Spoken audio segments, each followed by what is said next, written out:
Along with a growing number of infections, the coronavirus is spreading fear and discrimination against Asian Americans.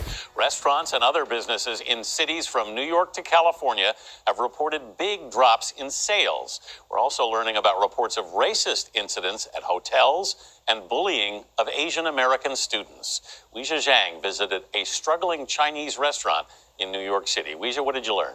Oh, good morning, Anthony. It is clear that Asian Americans are facing discrimination over a disease that does not discriminate. The CDC says Asians are not more likely to contract or spread coronavirus than anyone else. Politicians are now working to combat racism, but one restaurant owner we spoke to said the damage is done. How has coronavirus impacted your business? Tremendous. Ken Lam's family has owned a popular New York City dim sum restaurant for more than 4 decades. You've been through SARS, you've been through swine flu. Yes. Is coronavirus different when it comes to business? Yes. And then when you talk about swine flu and H1N1, we didn't feel anything at all. Lam says he's lost $1.5 million and business is down around 50%. What do you think the reason is? The reason is because Chinese started the coronavirus, but they're just scared to get infected by Chinese people. And they think Chinese people Has it. are at a Chinese restaurant? Yes, yes.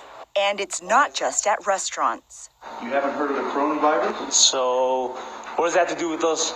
Last month, a man posted videos on Facebook that appear to show employees at 2 hotels in Indiana turning him away. So no Asians can stay here. Why is that?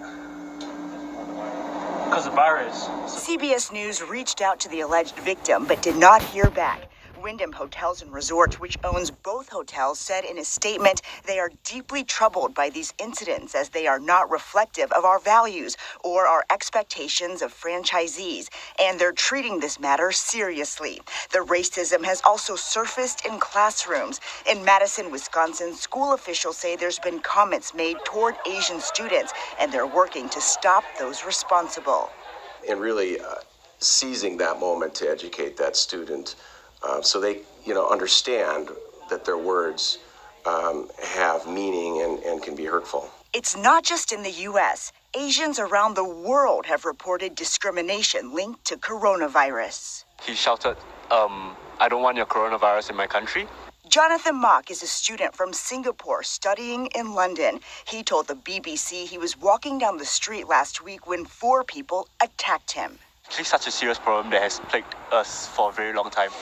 There's also been apparent attacks in New York City, posted on social media. I don't want them under me. Tell them to move. Peter Koo is a councilman in Flushing, Queens, a predominantly Asian neighborhood. Asian Americans are just like other Americans. We are all susceptible to virus. In other major cities across the country, politicians have tried to combat racism and misinformation. There's been a lot of xenophobia against folks who are part of our Asian community. Showing support at rallies and by dining in restaurants. But Lam worries the road to recovery is a long one. It sounds like corona is crippling businesses. It's crippling communities. It is. Do you think the damage is done? The damage is already done. It's already done. Lam told us business continues to drop every day, and he doesn't think they have seen the worst of it yet. The New York State Assembly just passed a measure that allows the governor to direct emergency funds to small businesses impacted by coronavirus. I agree with that sign. Fight the virus, not the people who have it, because that's all.